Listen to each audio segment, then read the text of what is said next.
आज हम बात करेंगे फ्लावर की मॉर्फोलॉजी के बारे में। तो फ्लावर क्या है, सबसे पहले हम ये देखते हैं। तो फ्लावर को हम कहते हैं कि this is the reproductive part of plant, और ये हाईली स्पेशलाइज्ड शूट होती है। ये बेसिकली शूट ही होती है लेकिन हाईली स्पेशलाइज्ड होती है, और अपने फंक्शंस को परफॉर्म करने के लिए इसके अंदर कुछ मुख्तलिफ़ किस्म की हाईली स्पेशलाइज्ड मॉडिफिकेशंस होती हैं।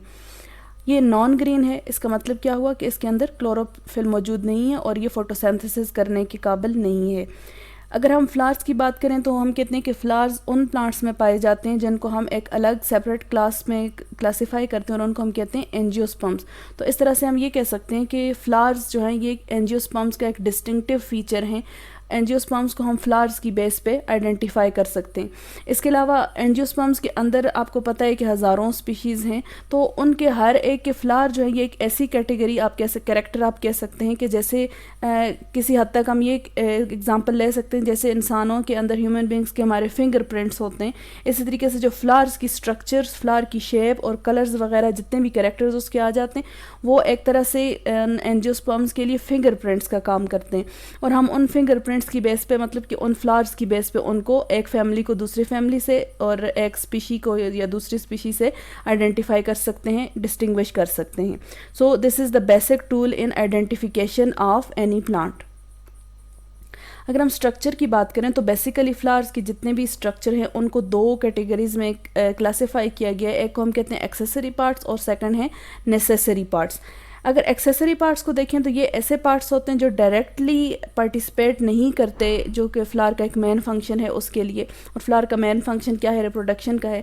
तो डायरेक्टली ये किसी भी तरीके से फ्लावर के जो फंक्शन है उसमें इन्वॉल्व नहीं होते, लेकिन ये उनको दूसरे जो पार्ट्स हैं जो डायरेक्टली इन्वॉल्व होते हैं उस अपने फंक्शन में, उसको असिस्ट करते हैं, उसको हेल्प करते हैं, और इस तरीके से आप कह सकते हैं कि ये इनडायरेक्टली इन्वॉल्व हैं इन रिप्रोडक्शन। अगर इनकी डिटेल देखें तो एक्सेसरी पार्ट्स जो हैं फ्लावर के अंदर तीन तरह के होते हैं। सबसे पहले है थैलेमस। तो थैलेमस क्या है? This is the stock of flower. ये वो स्टॉक होती है, ये वो ऐसा स्ट्रक्चर होता है जो कि फ्लावर को होल्ड किए रखता है और एक प्रॉपर उसको पोजीशन में हेल्ड बाइंड करता है। सेकंड आ जाते हैं सेपल्स। तो सेपल्स कौन से होते हैं? ये ग्रीन पार्ट होता है फ्लावर का। This is the only green and photosynthetic part of the flower. और इसका फंक्शन क्या होता है कि ये प्रोटेक्शन करता है फ्लावर की, वैसे भी मेच्योर कंडीशन में, और स्पेशली जब फ्लावर बर्ड्स की कंडीशन में होता है, अभी वो पूरी तरह खुला हुआ नहीं होता, तो ऐसी सिचुएशन में फ्लावर को प्रोटेक्शन कौन देता है? सेपल्स। तो एक जो सेपल होती है, एक पत्ती को हम कहते हैं सेपल। जब वो एक फ्लावर की पूरी जितनी पत्तियां भी आ जाती हैं सेपल्स की, तो उनको जब हम कलेक्टिवली पूरे उस वर्ल की बात या पूरे उस घेरे की बात करते हैं तो फिर हम उसको कहते हैं कैलिक्स। तो कैलिक्स का एक यूनिट क्या है? सेपल। थर्ड पार्ट आ जाता है पेटल्स का। तो ये क्या है? ये वो ब्राइटली कलर्ड पार्ट्स होते हैं जो हमें फ्लावर में नज़र आते हैं और हमें अट्रैक्ट करते हैं। और न सिर्फ ये हमें अट्रैक्ट करते हैं बल्कि इनकी कलर का मकसद ही यही होता है कि मुख्तलिफ जो पोलिनेटर्स होते हैं, स्पेशली जो इंसेक्ट्स वगैरह, तो ये उनको अट्रैक्ट करने के लिए नेचर ने बनाया है ये मैकेनिज़्म। और उनके कलर की वजह से वो पोलिनेटर्स उनकी तरफ आते हैं तो वो उनसे पोलिनेशन में हेल्प करते हैं। अब जिस तरह से हमने सेपल्स की बात की थी कि सिंगल को हम कहते हैं सेपल, और पूरा जो उसका कलेक्शन होता है उसको हम कहते हैं, जो एक फ्लावर के अंदर जितनी भी सेपल्स होते हैं उनको हम कलेक्टिवली कैलिक्स कहते हैं। तो इसी तरह जितनी भी पेटल्स सारी की सारी जो हैं उनको हम कलेक्टिवली क्या कहते हैं? कोरोला। तो ये थे एक्सेसरी पार्ट्स, वो पार्ट्स जो डायरेक्टली इन्वॉल्व नहीं होते इन रिप्रोडक्शन बल्कि दूसरे पार्ट्स को हेल्प करते हैं। सेकंड हम कहते हैं नेसेसरी पार्ट्स। तो नेसेसरी पार्ट्स को इनको हम एसेंशियल पार्ट्स भी कहते हैं फ्लावर के, और एसेंशियल इसीलिए कहते हैं कि ये डायरेक्टली इन्वॉल्व होते हैं इन रिप्रोडक्शन। इनको हम दूसरा नाम जो साइंटिफिकली देते हैं वो हम कहते हैं स्पोरोफिल्स। स्पोरोफिल का मतलब क्या है? Spores containing leaves. तो मतलब कि ये ऐसे लीव्स होते हैं जिनको हम जिनके अंदर स्पोर्स मौजूद होते हैं, और स्पोर आपको पता है दो तरह के होंगे, माइक्रोस्पोर्स और मेगास्पोर्स। तो इसी हवाले से माइक्रोस्पोर और मेगास्पोर्स के लिहाज से जो स्पोरोफिल्स हैं उनको हम दो क्लासेस में क्लासिफाई करते हैं, माइक्रोस्पोरोफिल और मेगास्पोरोफिल। अगर हम माइक्रोस्पोरोफिल को देखें तो इसको कॉमनली हम जो है स्टेमन्स के नाम से जानते हैं, और ये मेल रिप्रोडक्टिव पार्ट होते हैं किसी भी फ्लावर के। तो अगर आपको पता है कि एक सिंगल पार्ट को हम स्टेमन कहेंगे और एक फ्लावर के अंदर जितने भी स्टेमन्स मौजूद होंगे वो सारे कलेक्टिवली हम उनको, जिस तरह से कैलेक्स और कोरोला था, तो इसी तरह जितने भी स्टेमन्स मौजूद होते हैं उन सब को हम कलेक्टिवली एंड्रोशियम कहते हैं। एंड्रोशियम जो है इनको आगे फिर फर्दर इनकी क्लासिफिकेशन की गई है। जो एक फर्स्ट पार्ट है उसको हम कहते हैं एंथर। तो एंथर क्या होता है कि एक सेक लाइक स्ट्रक्चर होती है और ये एक फिलामेंट की टिप पे होता है, ठीक है। जब फिलामेंट क्या है, जिसके थोड़ा सा पहले भी बात हो चुकी है कि ये स्टाक है एंथर की, ठीक है। तो जिस तरीके से ये स्टाक होती है और उसके ऊपर एंथर मौजूद होता है, तो ये स्टाक जो है इसको हम कहते हैं फिलामेंट और ऊपर ये एंथर मौजूद है। जबकि तीसरा जो है कनेक्टिव्स जो हैं, ये आप अगर देखें, हम आगे इसकी स्ट्रक्चर आपको मैं बताऊंगी, क्लियर हो जाएगा कि जो एंथर होता है उसके अंदर इस तरह से ये लोब्ड स्ट्रक्चर है, ठीक है। एंथर क्या है? लोब्ड स्ट्रक्चर है, मतलब कि ये सिंगल एक इस तरह से नहीं होता, बल्कि इसके अंदर मुख्तलिफ जो हैं इस तरह से दो या दो से ज़्यादा छोटे छोटे चैम्बर्स या छोटी छोटी स्ट्रक्चर जो हैं वो आपस में जुड़ी हुई होती हैं। तो ऐसे टिश्यूज़ या ऐसे मटेरियल जो इन लोब्स को, जो इन छोटे छोटे चैम्बर्स को एंथर के अंदर जो मौजूद होते हैं उनको आपस में जॉइन करता है, उसको हम कहते हैं कनेक्टिव्स। तो जो माइक्रोस्पोरोफिल है उसके 3 मेजर पार्ट्स कौन से हैं? एंथर हैं और filament, these are the of most importance. लेकिन थर्ड क्या है? कनेक्टिव्स। और इन दोनों में से भी, एंथर और फिलामेंट में से भी एंथर ज़्यादा इंपॉर्टेंट है। क्यों? उसकी वजह क्या है कि एंथर के बारे में जैसे हमने पहले बात की कि हेड ऑफ द फिलामेंट होता है और इसके अंदर चैम्बर्स या लोब्स होते हैं। तो हर चैम्बर या हर लोब को हम क्या कहते हैं? पोलन सेक। पोलन सेक इसको इसलिए कहते हैं कि इनके अंदर पोलन ग्रेन्स मौजूद होते हैं और पोलन ग्रेन्स को दूसरा नाम हम क्या देते हैं, जो हम पहले भी बात हुई, माइक्रोस्पोर्स, ठीक है। तो माइक्रोस्पोर्स ही वो मेल रिप्रोडक्टिव स्ट्रक्चर्स होती हैं। जब एक जो पोलन सेक या वो चैम्बर जो है वो जब मैच्योर हो जाता है, तो मैच्योर होने के बाद उसके अंदर मौजूद जो पोलन ग्रेन्स होते हैं वो भी मैच्योर होते हैं, ये जो माइक्रोस्पोर्स हैं वो फिर वहाँ से निकल जाते हैं और फिर आगे जाके वो पोलिनेशन का प्रोसेस यहाँ से परफॉर्म होता है। तो एंथर जो है ये सबसे इम्पॉर्टेंट पार्ट है इन स्टेमन्स या एंड्रोशियम आप कह सकते हैं। और इसका फंक्शन क्या होता है कि इसके अंदर जो चैम्बर्स बने होते हैं, चैम्बर्स को हम कहते हैं पोलन सेक्स। पोलन सेक्स के अंदर माइक्रोस्पोर्स या पोलन ग्रेन्स मौजूद होते हैं और मैच्योर होने के बाद वो वहाँ से जब निकल जाते हैं तो बाहर जाके वो फिर पोलिनेशन करते हैं और इस तरीके से फर्टिलाइजेशन होगी। तो ये मुख्तलिफ फ्लावर्स के आपको स्टेमन्स नज़र आ रहे हैं। सबसे पहले तो आप इस डायग्राम को देखें तो ये देखें, ये उसके सारे पार्ट्स शो किए हुए हैं। ये टोटली जितने भी ये तीनों पार्ट्स हैं इनको हम कहते हैं, ये क्या है? स्टेमन है। तो इसका ये स्टाक जो है वो होगी फिलामेंट और इसी तरह ऊपर जो सेक लाइक स्ट्रक्चर है वो कौन सा है? एंथर है। एंथर के यहाँ पे अगर आप देखें तो इसके अंदर, उसको ये देखें, इसके अंदर इस 4 चैम्बर्स हैं। ये वाला एंथर 4 चैम्बर्स वाला है। तो 4 चैम्बर्स के अंदर अगर आप देखें तो आपको ये पोलन सेक्स के अंदर जो हैं मौजूद होंगे, जो हमने पहले बात की, माइक्रोस्पोर्स या पोलन ग्रेन्स मौजूद होंगे। तो इनको दरमियान में यहाँ पे इन्होंने लेबल नहीं किया हुआ, लेकिन यहाँ पे जो जगह है जिसने इस सारे लोब्स को आपस में जोड़ा हुआ है उसको हम कहते हैं कनेक्टिव्स, ठीक है। तो कनेक्टिव्स कहाँ पे हैं? ये पॉइंट जो है इसको हम कहेंगे कनेक्टिव्स, ठीक है। यहाँ पे कनेक्टिव्स मौजूद हैं और चैम्बर्स हमें इसमें क्लियर नज़र आ रहे हैं। चैम्बर्स के हम कहते हैं पोलन सेक्स। पोलन सेक्स के अंदर मौजूद होते हैं पोलन ग्रेन्स।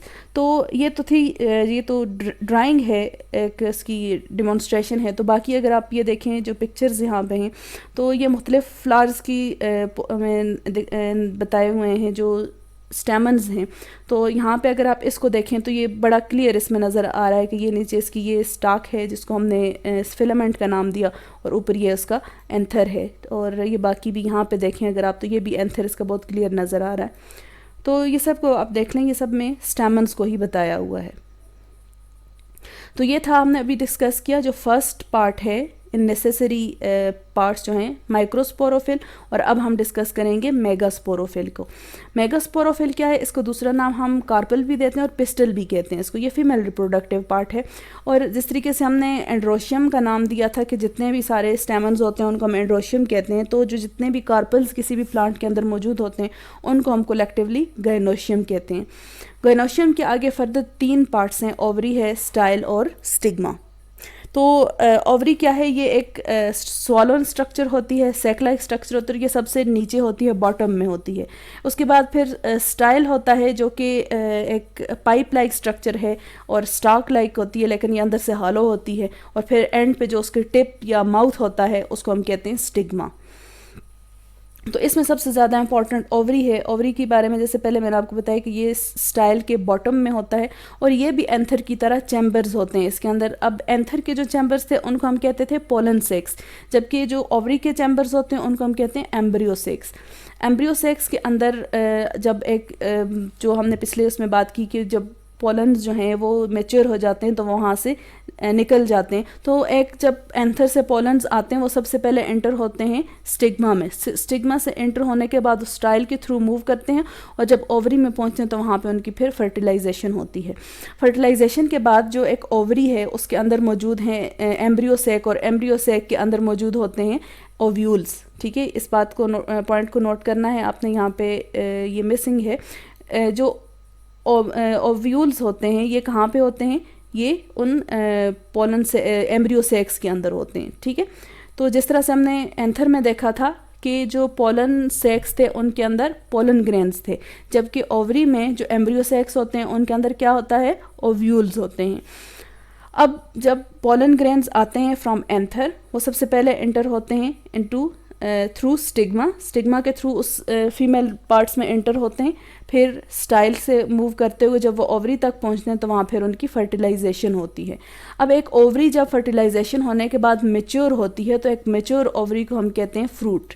ठीक है, और उसके अंदर जो ओव्यूल्स की बात हमने की थी, ठीक है, उस ओवरी के अंदर जो ओव्यूल्स होते हैं, तो अब ओवरी मैच्योर हुई है तो वो फ्रूट बन गई, तो ओव्यूल जो उसके अंदर मौजूद थे जब वो मैच्योर होते हैं तो वो सीड बन जाते हैं। ठीक है, तो ये क्या था, हमने देखा कि जो मेगा स्पोरोफिल में बहुत इंपॉर्टेंट पार्ट है ओवरी के बारे में हमने डिस्कस किया, और इसके अंदर क्या बनते हैं, ओव्यूल्स, या फिर जिनको हम मेगा स्पोर्स भी कहते हैं। तो इनको अगर आप देखें, आपको यहाँ से क्लियर, सबसे पहले आप इसको देखें, इसमें मुख्तलिफ पार्ट्स बताएं हुए, स्टिग्मा है, स्टाइल और ये ओवरी, और ओवरी के अंदर आपको ये ओव्यूल नज़र आ रहा है। तो अगर ये बाकी आप देखें इस पिक्चर्स जो हैं, तो इसमें पहले इसको देखें, ये यही वाली पिक्चर है, ठीक है, यही वाली है, लेकिन ये ड्राइंग नहीं है, ये रियल है। यहाँ से स्टार्ट होता है सबसे ऊपर स्टिग्मा, फिर नीचे स्टाइल, और ये एंड पे जो ये थोड़ा बड़ा रीजन आपको नज़र आ रहा है ये वाला, ये क्या है, उसकी ओवरी है, और ओवरी के अंदर आपको ओव्यूल्स या चैम्बर्स भी नज़र आ रहे होंगे। चैम्बर्स जो हैं ये इस पिक्चर में ज़्यादा क्लियर हैं, और ये कैसी है, ये इसी का क्रॉस सेक्शन है। ठीक है, ये जो ये वाली डायग्राम थी, ये वाली जो पिक्चर है, ये इसका क्रॉस सेक्शन। क्रॉस सेक्शन कैसे हम लेते हैं, किसी भी स्ट्रक्चर को, स्पेशली जो प्लांट्स के पार्ट्स होते हैं, ये किसी भी छोटी जो भी बॉडी हमारे पास आ जाती है, उसको हम इस तरीके से काटते हैं। ठीक है, जब इस तरीके से स्कैल्पल के थ्रू जब काटा जाता है, और फिर अब जो उसको ऑब्जर्व करते हैं, तो जब इस ओवरी को यहाँ से काटा और ये ऊपर से यहाँ से फिर हम देख रहे हैं, और हमें इस तरह का व्यू नज़र आएगा। अब इसके अंदर आप देखें, ये ओवरी है, और इसके अंदर आपको ये 3 चैम्बर्स नज़र आ रहे होंगे, एक है, 2 हैं, और 3 चैम्बर्स हैं। तो ये इसके क्या हैं, 3, जो हमने बात की थी चैम्बर को हम क्या कहते हैं, एम्ब्रियो सेक। तो ये इसके 3 एम्ब्रियो सेक्स हैं, और इसके अंदर छोटे छोटे ओव्यूल्स भी नज़र आ रहे हैं। तो यहाँ पे अगर आप देखें, ये बड़ी प्रोमिनेंट सी यहाँ पे जो एक नज़र आ रही है ओवरी और सारे स्ट्रक्चर्स हैं। तो ये था हमारा ओवरी का टॉपिक। अब आगे हम जाएं अगर, तो फ्लावर के बारे में, जैसे पहले मैंने आपको बताया कि फ्लावर जो है ये बहुत इम्पॉर्टेंट है। अगर आप प्लांट्स की आइडेंटिफिकेशन में एक्सपर्ट होना चाहते हैं तो आपको सबसे पहला काम यही करना होगा कि हम कहते हैं कि वैसे भी मॉर्फोलॉजी को पढ़ना ज़रूरी, मॉर्फोलॉजी में एक्सपर्ट होना ज़रूरी होता है कि अगर आप आइडेंटिफिकेशन सीखना चाहते हैं, लेकिन मॉर्फोलॉजी के अंदर भी फ्लावर सबसे ज़्यादा इंपॉर्टेंट है। फ्लावर की जितनी भी टर्मिनोलॉजीज़ हैं, जितनी स्ट्रक्चर हैं, ये आपको कम्प्लीटली जब आप इसमें क्लियर होंगे, कोई कन्फ्यूजन नहीं होगी, तो तब आप आसानी से मुख्तलिफ फ्लावर्स को, मुख्तलिफ प्लांट्स को आइडेंटिफाई कर सकते हैं। तो इस वजह से, और दूसरी बात यह है कि जो फ्लावर होता है इसकी स्ट्रक्चर हाईली स्पेशलाइज्ड होती है, कम्प्लेक्स होती है, और वेराइटी होती है। अब हर फैमिली का या हर स्पीशी का जो फ्लावर होता है वो दूसरी स्पीशी के फ्लावर से डिफरेंट होता है। ठीक, कुछ ना कुछ जो सेम फैमिलीज़ होती हैं उनके फ्लावर सिमिलरिटीज़ शो करते हैं, लेकिन फिर भी हर स्पीशी का अपना एक फ्लावर होता है, और दूसरे के साथ वो 100% सिमिलरिटी कभी भी नहीं शो करता। इस वजह से जो मुख्तलिफ इनकी कैरेक्टर्स, मुख्तलिफ स्ट्रक्चर्स जब आ जाती हैं तो उनको हम मुख्तलिफ टर्मिनोलॉजीज़ उनके लिए यूज़ की जाती हैं। कुछ हम आज के टॉपिक, आज के लेक्चर में डिस्कस करेंगे, और चूँकि ये ज़्यादा हैं तो आज इसका फर्स्ट पार्ट होगा, सेकंड पार्ट इंशाल्लाह फिर हम नेक्स्ट लेक्चर में करेंगे। तो सबसे पहले एक टर्म हमारे सामने है कंप्लीट फ्लावर। तो कंप्लीट फ्लावर हम ऐसे फ्लावर को कहते हैं जिसके अंदर तमाम के तमाम नेसेसरी और एक्सेसरी पार्ट्स मौजूद हों। ठीक है, नेसेसरी और एक्सेसरी पार्ट्स कौन कौन से हैं? सबसे पहले हम देखें अगर तो उसकी स्टॉक है, ठीक है, फ्लावर की स्टॉक, सेपल्स, पेटल्स, कार्पल्स और स्टेमन्स। ये 5 जो पार्ट्स हैं ये सारे के सारे अगर किसी फ्लावर में मौजूद हैं तो ऐसे फ्लावर को हम कहते हैं ये कंप्लीट फ्लावर है। इसकी एग्जांपल क्या है? रोज़ और हिबिस्कस। तो रोज़ तो आप लोग से वेल अवेयर हो, अगर आप रोज़ को खोल के ओपन करके देखें तो आपको उसमें सारे पार्ट्स जो हैं, जितने भी नेसेसरी और एक्सेसरी पार्ट्स हैं वो सारे आपको नज़र आएंगे। जबकि दूसरी तरफ ये हिबिस्कस है। हिबिस्कस के अंदर ये भी बड़ा कॉमन ऑर्नामेंटल प्लांट है और इसके अंदर भी अगर आप इसको देखें तो आपको सारे एक्सेसरी और नेसेसरी पार्ट्स नज़र आएंगे। तो ऐसे फ्लावर को हम कहते हैं कंप्लीट फ्लावर। इसके अपोजिट है इनकम्प्लीट फ्लावर। तो इनकम्प्लीट क्या है कि इसके अंदर कोई भी एक्सेसरी या नेसेसरी में से कोई भी अगर मिसिंग है, या सेपल्स नहीं है, या पेटल्स नहीं है, या स्टॉक नहीं है, या स्टिग्मा और स्टेमन और कार्पल में से कोई एक भी अगर मौजूद नहीं है तो ऐसे फ्लावर को हम कहते हैं इनकम्प्लीट फ्लावर। इसकी एग्जांपल आ जाती है कॉर्न फ्लावर, जो आपको यहाँ पे नज़र आ रहा है ये ठीक है, ये है कॉर्न फ्लावर। कॉर्न फ्लावर के अंदर कौन सी इनकम्प्लीशन होती है कि इनकी सेपल्स जो होती हैं वो इतनी पूरी तरीके से मैच्योर बनती हैं लेकिन रिड्यूस्ड सी होती हैं, इस वजह से हम उसको इनकम्प्लीट में ही रिकॉग्नाइज करते हैं। जबकि नेक्स्ट एग्जांपल है इसकी स्क्वाश फ्लावर, ये जो हमारे यहाँ एक पम्पकिन हम यूज़ करते हैं फॉर फूड। तो इसका जो फ्लावर होता है, इसकी जो रिप्रोडक्टिव पार्ट्स होते हैं, नेसेसरी पार्ट्स, उनमें से कोई एक एब्सेंट होता है। इसको हम आगे भी डिस्कस करेंगे। तो इनमें से इसमें या तो स्टेमन होगा या कार्पल होगा, तो इस वजह से इसको भी हम कहते हैं कि ये इनकम्प्लीट फ्लावर है। तो कंप्लीट और इनकम्प्लीट को के दरमियान फ़र्क क्या है कि कंप्लीट में सारे के सारे नेसेसरी और एक्सेसरी पार्ट्स मौजूद होते हैं, जबकि इनकम्प्लीट में एक्सेसरी और नेसेसरी में से कोई एक जो है, सिंगल कोई भी अगर कैरेक्टर मिसिंग है तो ऐसे फ्लावर को हम कहते हैं इनकम्प्लीट। नेक्स्ट आ जाती है परफेक्ट फ्लावर्स। तो परफेक्ट फ्लावर्स कौन से होते हैं? जिनके अंदर दोनों स्टेमन्स और कार्पल्स दोनों मौजूद हों। ठीक है, स्टेमन्स और कार्पल दोनों मौजूद हों, तो both male and female reproductive parts are present. ठीक है, तो ऐसे फ्लावर को हम कहते हैं परफेक्ट फ्लावर। एग्जाम्पल इसकी क्या है? लिली, ठीक है, चेरी हो सकती है। इसके अलावा ऑर्चिड्स वगैरह जो हैं हम उनको कह सकते हैं कि ये परफेक्ट फ्लावर्स हैं, क्योंकि उनके अंदर जो दोनों मेल एंड फीमेल पार्ट्स होते हैं वो दोनों एक ही फ्लावर के अंदर होते हैं। तो ये है लिली, ये चेरी के फ्लावर्स हैं और ये आपको ऑर्चिड्स वगैरह नज़र आ रहे हैं। So these are the example of perfect flower. जबकि इनपरफेक्ट फ्लावर कौन सा होता है कि जिसके अंदर जो एक फ्लावर के अंदर या तो सिर्फ फीमेल पार्ट्स होंगे या सिर्फ मेल पार्ट्स होंगे, तो इस तरह के फ्लावर को हम कहते हैं इम्परफेक्ट फ्लावर।